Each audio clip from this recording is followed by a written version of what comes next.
Hello friends, welcome to Panisha. Hope everyone is doing good. Friends, in this video, we will discuss about the recent spat between central government and state government regarding deputation of 3 IPS officers. The whole episode triggered because of attack on the convoy of JP Nadda, the BJP president who was on election tour of West Bengal. And these 3 IPS officers were responsible for the security of JP Nadda convoy. And in reaction to this, West Bengal government has refused to send them. And one step ahead, central government has, using its power, transferred these 3 officers at different postings.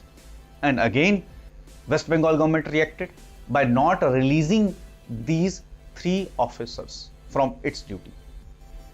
अब जो लोग IAS की तैयारी करते हैं, civil services की तैयारी करते हैं, उनके मन में परेशानी कि भाई कि इस सिचुएशन में कैसे कोई काम करेगा। और जो लोग ऑफिसर्स हैं वो भी इस वीडियो को देखें, क्योंकि उनके दिमाग में होगा कि भाई फर्दर कोई ऐसा ना हो कि कोई कैरियर बर्बाद कर दे इन दोनों सेंटर और स्टेट के टसल के बीच में। Friends, in this video we will discuss about what is public service, what are constitutional provision regarding public services, what is all India services, how new all India services can be created, what are the rules regarding deputations, who control these officers, and the last question everyone wants to, क्या इतिहास में कोई ऐसा episode हुआ है जिसमें इस तरह का केस हुआ हो। तो इस सारी चीजों को हम अपनी इस वीडियो में डिस्कस करेंगे। फ्रेंड्स, अगर आप रेगुलर इस तरह के इंफॉर्मेटिव वीडियोस चाहते हैं तो प्लीज बेल आइकन को प्रेस कर दें। अब जो सवाल है हमारा कि what is public service, basically there are 2 types of government services, military service, those who are serving in the arm forces, and civil service, those who are serving in the civilian government. तो civil services you can further divide them central services, these officers are serving in the central department like Indian railway service, Indian revenue service, Indian audit and account service. Next is all India services. All India services are 3, IAS, IPS और Indian forest service, IFS that is popularly called। ये लोग जहां पे भी जाते हैं they enjoy the top post, they serve both central and state government। और third is state services. In officers को स्टेट गवर्नमेंट रिक्रूट करती है और ये स्टेट गवर्नमेंट में ही सर्व करते हैं, जैसे कि SDM हो गया, DSP हो गया, तहसीलदार हो गया, BDPO हो गया, ऐसी पोस्टें। अब सवाल आता है कि what are the constitutional provision regarding officers. Friends, article number 30A to 323 article तक ये जो आर्टिकल्स हैं, these are associated with public service in India. यानी कि जो संविधान बाकी लोगों को प्रोटेक्ट करता है वही संविधान इन अफसरों को भी प्रोटेक्ट करता है। हम वन बाय वन इन प्रोविजनों को भी डिस्कस करेंगे जहां जहां रेलेवेंस होगी। अब सवाल आता है कि what is all India services. Basically unique चीज ऑल इंडिया सर्विसेज के बारे में ये है कि they are recruited, selected by the central government, they are trained by the central government, but they serve both central and state government. How they are allotted to state governments? Each state government have some percentage of quota, and according to their quota, each year they are allotted with these officers.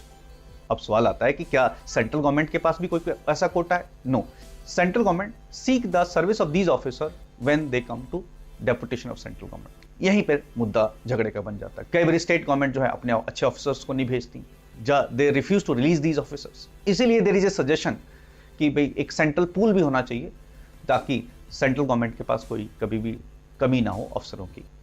अब one more point that is added कि how many all India services are there. Basically there are 3 all India services, Indian administrative services popularly called IAS, Indian police services IPS और Indian forest service IFS। क्या और भी all India services हैं? Yes, there are 2 more all India services, all India judicial service, all India medical services. मगर ये जो services हैं ये क्रिएट नहीं की गई हैं, नोटिफाई नहीं की गई हैं। हाँ, देयर आर अदर डिमांड्स कि और भी ऑल इंडिया सर्विसेज क्रिएट करनी चाहिए, जैसे कि इंडियन एजुकेशन सर्विस। बेसिकली अब नेक्स्ट इससे जुड़ जाता है कि who create this.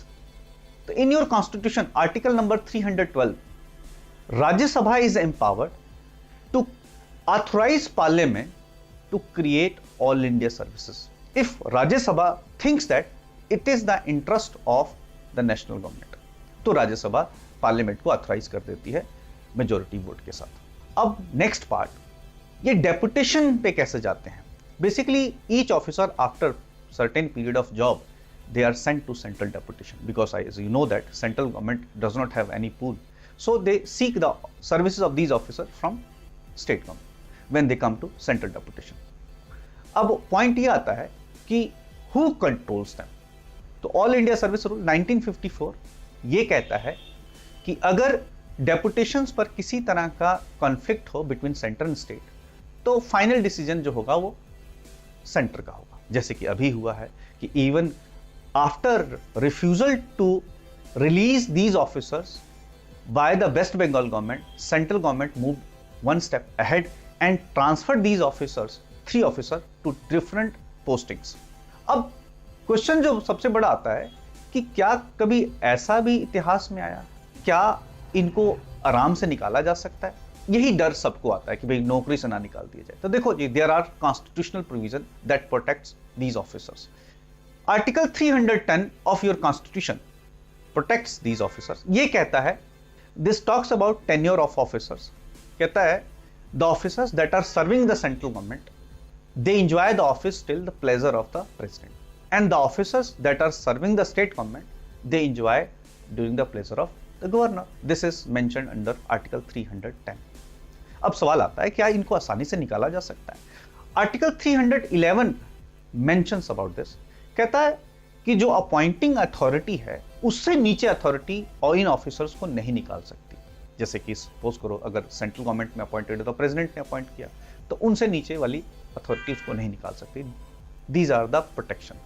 Second protection available है, उनके ऊपर कार्रवाई करने से पहले they must be given chance to be heard, यानी कि उनको अपना पक्ष रखने का अधिकार है, उसके बाद ही उन पे एक्शन हो सकता है। आगे बढ़ते हैं, तो क्या यूनिलेटरली इनको हटाया जा सकता है? अब ये जो डर है सबके सामने है जो कि भाई क्या इनको यूनिलेटरली हटाया जा सकता है, तो नो, ऐसा नहीं है। स्टेट गवर्नमेंट इन ऑफिसर्स को जो कि स्टेट में सर्व करते हैं उन पे एक्शन ले सकती है, सेंट्रल गवर्नमेंट सेंट्रल पे जो काम करते हैं सेंट्रल गवर्नमेंट के अंदर उन पे एक्शन ले सकते हैं। ऑल इंडिया सर्विसेज में दोनों जब एग्री करेंगे, सेंटर और स्टेट जब एग्री करेंगे, तभी ऑल इंडिया सर्विसेज के केस में एक्शन हो सकता है। अब मोस्ट इंपॉर्टेंट जो पॉइंट यहां पे रहता है कि क्या इतिहास में ऐसा भी कोई एपिसोड हुआ है?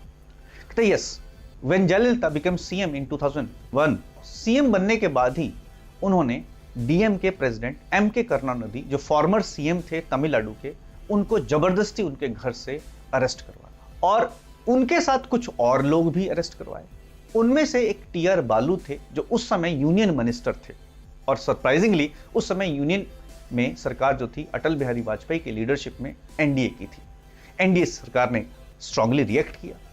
उन्होंने उस समय के गवर्नर फातिमा बीवी से जवाब मांगा, बट व्हेन फातिमा बीवी डिडंट रिप्लाई वेल, तो सेंट्रल गवर्नमेंट ने फातिमा बीवी को हटा दिया। और क्या कोइंसिडेंस देखो, उस समय भी 3 आईपीएस ऑफिसर्स इन्वॉल्व थे। उन 3 आईपीएस ऑफिसर्स को सेंट्रल डेपुटेशन पे जाने के लिए रिक्वेस्ट आई सेंट्रल गवर्नमेंट से।